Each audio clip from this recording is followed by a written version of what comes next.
வணக்கம். எப்படி இருக்கீங்க? நலமா?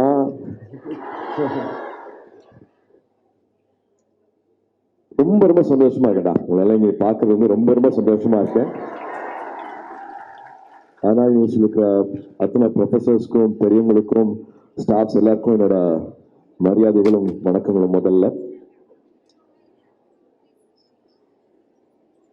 அகரமோட ஒரு கூட்டு முயற்சியில அகாடமிக் ஃபோக்கஸ் பண்ணி முதல் முறையா ஸ்டெம் பத்தின ஒரு கான்ஃபரன்ஸ் நடக்கிறது வந்து எனக்கு ரொம்ப ஒரு முக்கியமான நாளா பாக்குறேன்.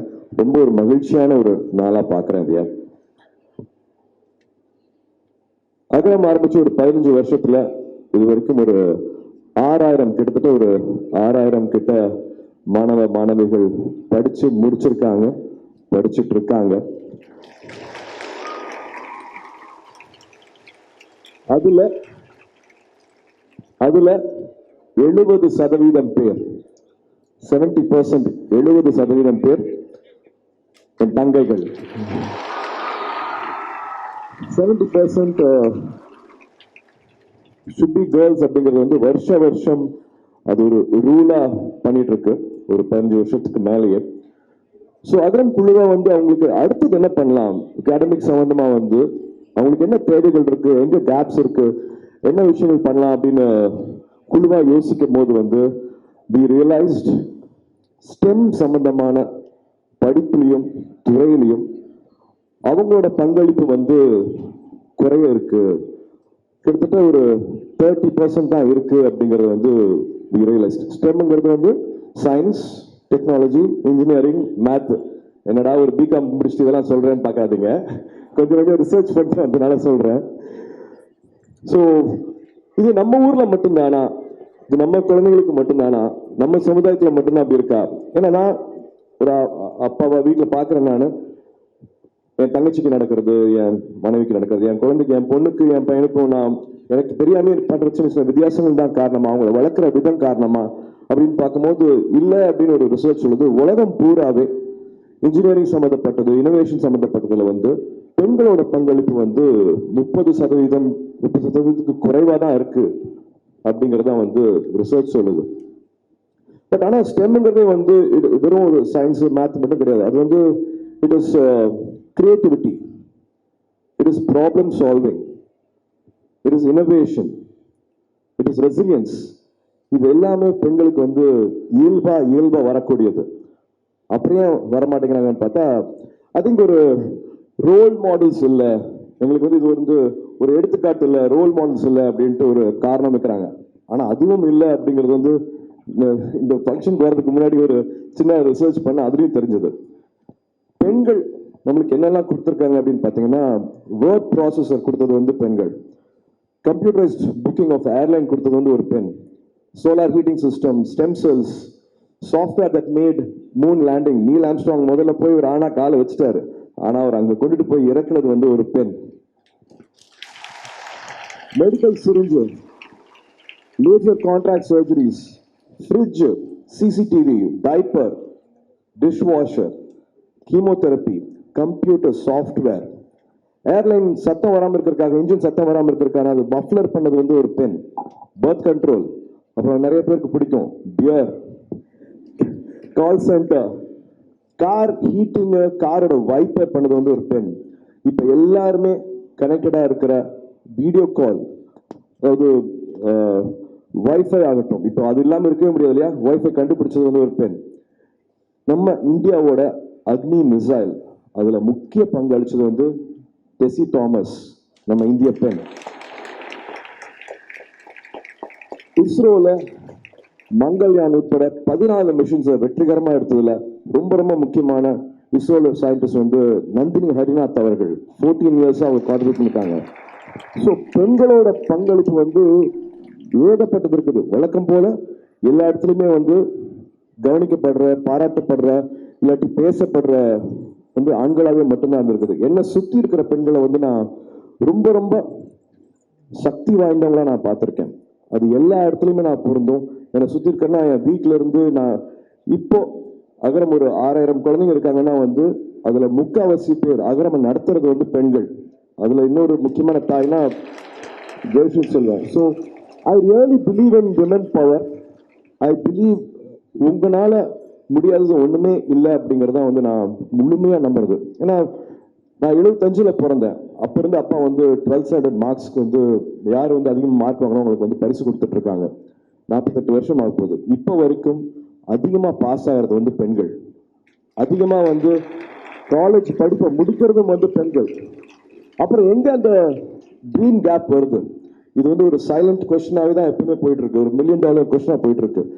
நிறைய மார்க் வாங்குறதும் பெண்கள், நிறைய படிச்சு முடிக்கிறதும் பெண்கள். அதுக்கப்புறமா என்ன ஆகிறாங்க அப்படின்னா, அப்கோர்ஸ் நம்மளோட சமுதாயம் வந்து அதை பல விஷயங்கள் கொடுக்குது. வந்து அவங்களால தொடர்ந்து வேலை செய்ய முடியாது, குழந்தை பிறந்துடும், அவங்கள நம்ப முடியாது, வேலைக்கு வந்துட மாட்டாங்க, ஒரு பொறுப்பு எடுத்தாங்கன்னா முடிக்க முடியாமல் போயிடும் அப்படிங்கிற பல ஒரு கிளாஸ் சீலிங் இருக்கு, ஒரு கிளாஸ் வால் இருக்கு. பட் அதை எல்லாமே தகர்த்துட்டு நம்ம வந்துட்டு இருக்கோம். உடல் வலிமையை வச்சுதான் வந்து ஜெயிக்க முடியும் அப்படின்னு நினைச்சிருக்கிற ஸ்போர்ட்ஸ்லயும் இந்தியாவை எங்கேயோ கொண்டுட்டு போறது வந்து பெண்கள் மட்டும்தான். அது எல்லா துறையிலுமே ஆகட்டும். ஸோ ஒரு செரிபல் ஈக்குவாலிட்டி இருக்கிறது, படிச்சா மட்டுமே போதும் பெரிய மாற்றத்தை எடுத்துட்டு வர முடியும் அப்படிங்கிறது வந்து ஒரு ஹார்வர்ட் சர்வே சொல்லுது. ஸோ விமன் இன்ஜினியர் மென் இன்ஜினியர் ரெண்டு பேருமே வச்சுட்டு ஒரு சர்வே பண்ணதில்ல. மக்களுக்கான தேவை, யதார்த்தமான உண்மையான தேவைகளை வந்து பூர்த்தி செய்யறது வந்து பெண்களால மட்டும்தான் முடியும் அப்படிங்கிறது வந்து ஒரு ஹார்வர்ட் சர்வே சொல்லுது. ஸோ இப்போ பார்த்துக்கிற ப்ராடக்ட்லையும் வந்து வெறும் வணிக ரீதியா மட்டும் இல்லாம, லாபம் சம்பாதிக்கிறது மட்டும் இல்லாம, மக்களுக்கான உண்மையான தேவைகளை எடுத்துட்டு வர்றது வந்து உங்களால மட்டும்தான் முடியும். ஸோ அதுக்காக தான் இந்த கான்ஃபரன்ஸ், இந்த ஸ்டெம் கான்ஃபரன்ஸ்ல வந்து பல உரையாடல்கள் நடக்கும். நிறைய அகாடமிஷன்ஸ் வந்திருக்காங்க. எல்லா டிபேட்டும் வைங்க, என்னென்ன பிரச்சனைகள் இருக்கு அப்படின்னு சொல்லுங்க. அதை எப்படி முன்னெடுத்துட்டு போறது, அதை எப்படி எக்ஸிக்யூட் பண்றாங்க வரைக்கும் வந்து அழகான டிபேட்ஸ் நடக்க போகுது.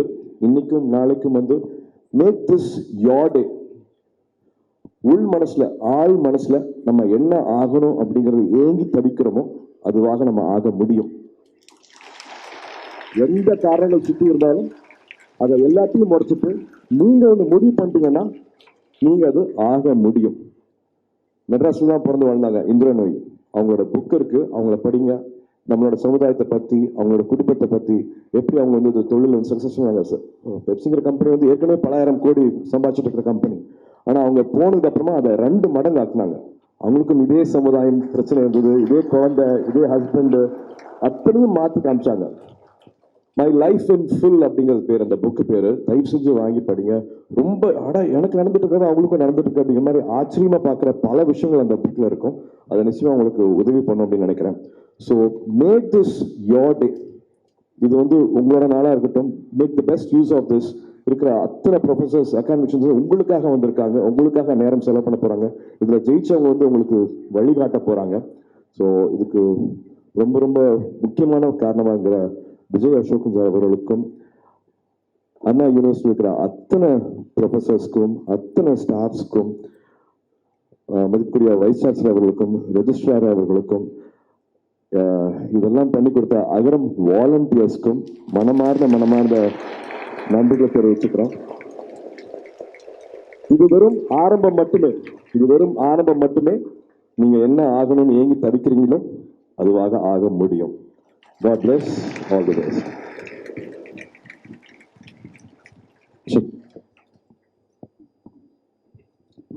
குறிப்பா பத்திரிகை நண்பர்கள் எல்லாருக்கும் வணக்கம். அண்ட் இதை போய் தயவு செஞ்சு ஷேர் பண்ணுங்க.